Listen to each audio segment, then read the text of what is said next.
ねえきなこ、最近みんな Google って遅れてるよねって言ってない？最近の AI ランキングとかでもオープン AI とアンスロピックばっかりで Google って話題になりにくいよな。そのイメージ今日完全に書き換えてあげる。エンタープライズ AI の世界では話が全然違うんだよ。チャット GPT はみんな使ってるし、クロードはプログラマーにめっちゃ人気あるし。それね、2026年4月22日に完全に覆されたんだよ。 Google がジェミニエンタープライズエージェントプラットフォームを発表した260件もの発表を一挙にぶつけてきたの。260件？そんな大変？今日はその中からエンタープライズ AI エージェント基盤の話をするね。エージェントデザイナー A に A プロトコル TPU 8T 8i 750M パートナーファンド。 Google は遅れてるっていう通説データで全部ひっくり返してあげる。きなこもっちーのテック深掘り。今日も一緒に深掘りしよう。そもそもジェミニエンタープライズエージェントプラットフォームって何なの？一言で言うとバーテックス AI の進化型なの。モデルを選んでエージェントを作って管理して最適化する、その全部をまとめてやれるプラットフォームだよ。バーテックス AI ってあの開発者向けのやつやんな。そう。でも新しいプラットフォームは4つの柱で構成されてるんだよ。ビルド、スケール、ガバン、オプティマイズ。英語4つ並べられても僕理系じゃないから正直ちんぷんかんぷんやわ。大丈夫だよ。噛み砕くね。まずビルドはエージェントを作る部分。コードなしで作れるツールが揃ってる。スケールは何千ものエージェントを安定して動かす仕組み。ガバンは誰がどのエージェントを使ったか監査するセキュリティ。オプティマイズはエージェントの成功率を自動で改善する機能だよ。あ、なんか全部揃ってる感じがする。それがポイントで、 Google はシリコン TPU からモデルジェミニ、クラウド基盤、ワークスペースまで全部自社で持ってる唯一のハイパースケーラーなんだよ。アンスロピックはクラウドを持ってないし、マイクロソフトはモデルはオープン AI に頼ってるし。そういうこと。そしてモデルガーデンには200以上のモデルが並んでて、なんとアンスロピックのクロードをパス 4.7 まで動かせるの。競合のモデルまで載せる？太っ腹すぎひん？どのモデルも選べる自由こそが Google の差別化戦略なの。オープン AI のチャット GPT エンタープライズにはできないことだよ。ガバンは AI ガバナンスの柱で、エージェントのアクセス権、行動範囲、ログ管理を細かく制御できるの。AI が勝手に変なことしないように管理できるってことを企業には絶対必要だよね。オプティマイズはコストと AI 性能のチューニング機能。エージェントの処理量が増えるほどコストも上がるから、そこを最適化するんだよ。さっきコードなしで作れるって言ってたけど、それがエージェントデザイナーってやつ？そう。エージェントデザイナーは全ての従業員が自分専用のエージェントを作れることを目指したツールなんだよ。つまり普通の営業担当と家計理の人でも使えるってことを。まさに自然言語で指示するだけでスケジュール起動やトリガー起動のエージェントが作れるの。フローチャートも画面で確認できるから動きが透明に見えるんだよ。僕でも作れるかも。毎朝おやつの補充をリマインドするエージェントとか。それ業務用度すちゃんと使う気があるんどすか？ジェミニエンタープライズアップにはインボックスっていう通知センターもあってね。あなたの承認が必要エラーが発生完了しましたって3つのグループで整理して届くんだよ。メールの受信箱みたいにエージェントの仕事を確認できるんだ。さらにスキルズって機能もあって、会社の手続きや手順書を SOP ショートカットとして登録しておいて、アットメンションで呼び出せるんだよ。アット経費申請ってメンションしたら自動で手続きが進むみたいな感じ？まさにそれ。そしてロングランニングエージェンツって機能があって、数日間ずっと動き続けるエージェントも作れるんだよ。数日間動き続けるってなんか怖くない？止まれなくなったりせんの？そこはセキュアサンドボックスって隔離環境の中で動くから安心なんだよ。ホストシステムに直接影響は出ないの。1000件以上の機能って全部使いこなせる人いるの？だからノーコードローコードがポイントなんだよ。専門知識がなくてもエージェントを組み合わせてビジネスロジックが作れるの。さっき A に A プロトコルって言ってたけど MCP とどう違うの？役割が違うんだよ。MCP はエージェントがツールやデータにつながる仕組み。フェニー A はエージェント同士が会社の壁を越えて会話する仕組み。つまり MCP は道具を持つ。A に A はチームで仕事するってことを。完璧な表現だよ。 A に A を使えば A 社のエージェントと B 社のエージェントがお互いの内部実装を知らなくても連携できるの。それってすごくない？業界横断で AI が協力できるってことやん。しかも2026年4月時点で A に A を採用している組織は150以上。 AWS、マイクロソフト Azure にも統合されてるんだよ。 Google と Amazon と Microsoft が同じプロトコル使うのを。なんか珍しくない？さらに大事な動きがあってね。アンスロピックが MCP を Linux ファウンデーションに寄贈して OpenAI も同じ財団に参加したの。Google、Amazon、Microsoft、アンスロピック、OpenAI が全員同じ場所に集まってるの？プロトコル戦争は終わった。ってこと、これからの競争はプロトコルの上に何を載せるかだよ。例えば、営業エージェントが案件情報を技術エージェントに渡してシステム要件を自動で生成してもらう。そういう連携が A に A で実現するの。別の会社のエージェントとも連携できるの？そこが A に A の革新的なところで、企業の壁を越えて安全にエージェント同士が話せるの。 Linux ファウンデーションが標準化するから中立性も担保されてるんだよ。次は TPU、8T、8I って何？ T と I って何の略？ T はトレーニング、つまり訓練用。I はインファレンス、つまり推論用なの。今回 Google は第8世代 TPU で同じ世代のチップを訓練と推論で初めて別々に設計したんだよ。今まで同じチップで両方やってたの？そう、訓練と推論って実は求める性能が全然違うの。訓練は大量の計算をとにかく早く、推論は少ない遅延で大量のリクエストをさばく。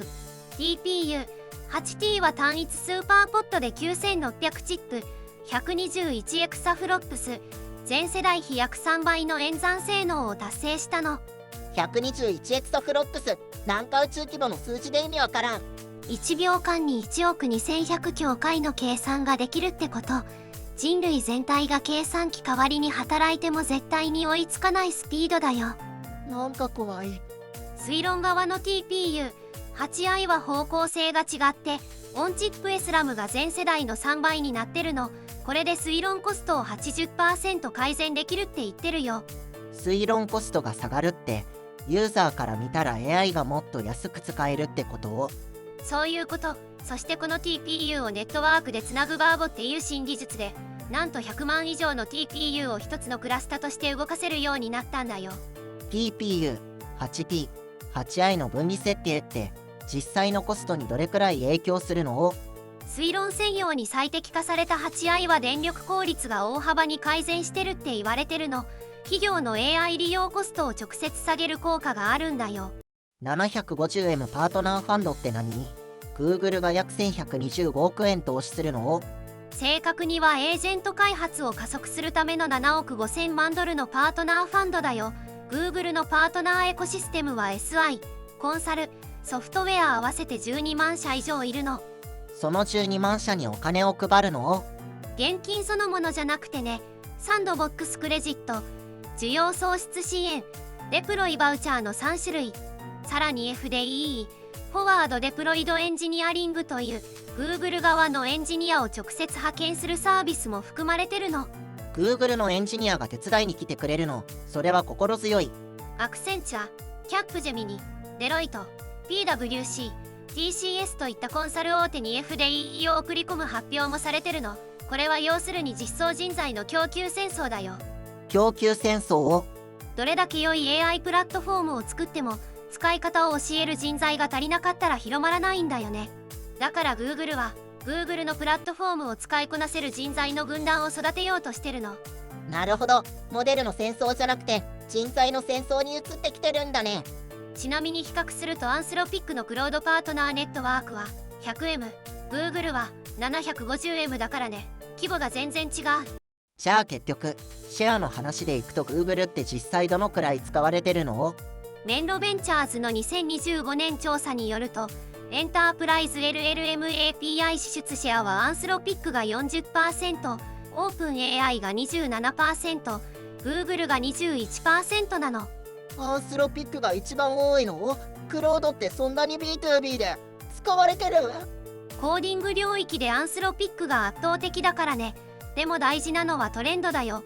Google のシェアはたった2023年の 7% から2025年には 21% に3倍以上に増えてるの。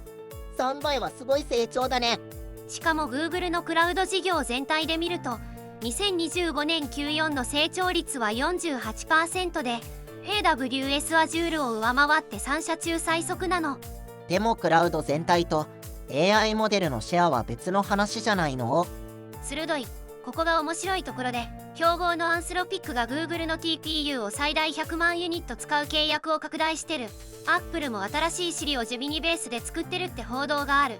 競合が Google のインフラに頼ってるってなんかすごい構図だね。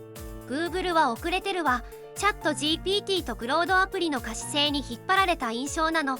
企業の AI インフラを下から支えるのは今や Google が圧倒的に強いんだよ。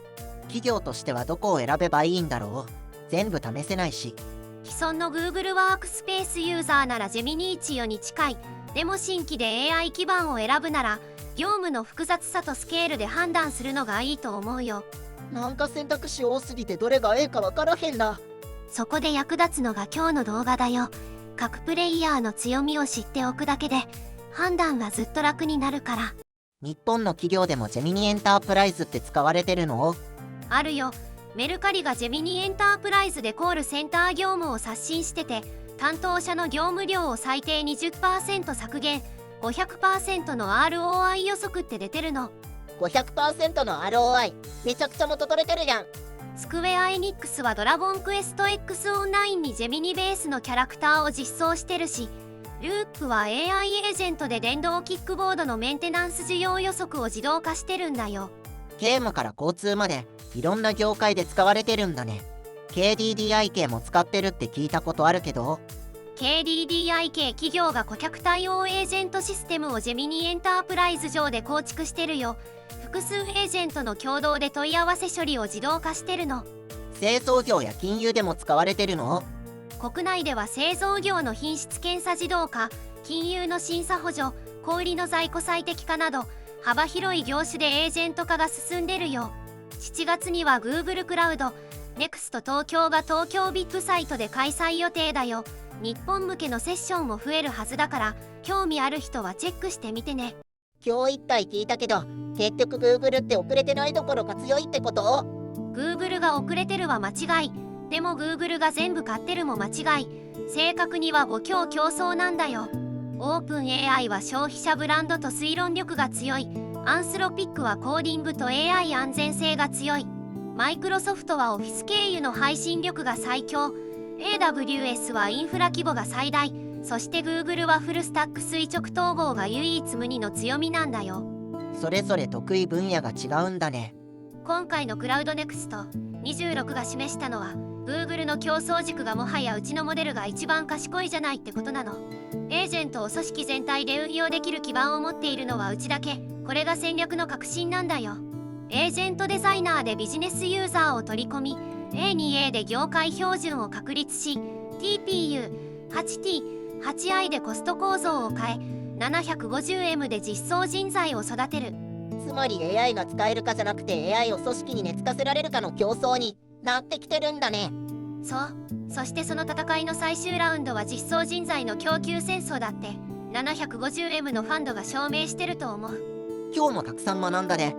AI まだまだ進化が止まらないね。ところでモッチーが自分のエージェント作るとしたら何に使う？おやつ途中エージェント回し車の消耗も検知して飼い主に自動発注してほしいわ。飼い主さん、タブレットの充電がまた減ってはるわ。今日もバレへんといいけど。みんなはどこの会社の AI 一番気になってる？コメントで教えてほしいで。今日の動画が参考になった人はチャンネル登録と高評価もよろしくね。AI エージェント基盤の動向気になった人はぜひコメントで教えて。投げ銭もお待ちしてます。ひまわりの種が買えるくらいでいいんで。参考になったら高評価いいねしてくれるとおやつ代になるよ。チャンネル登録と通知オンもよろしくね。バイバイ。またね。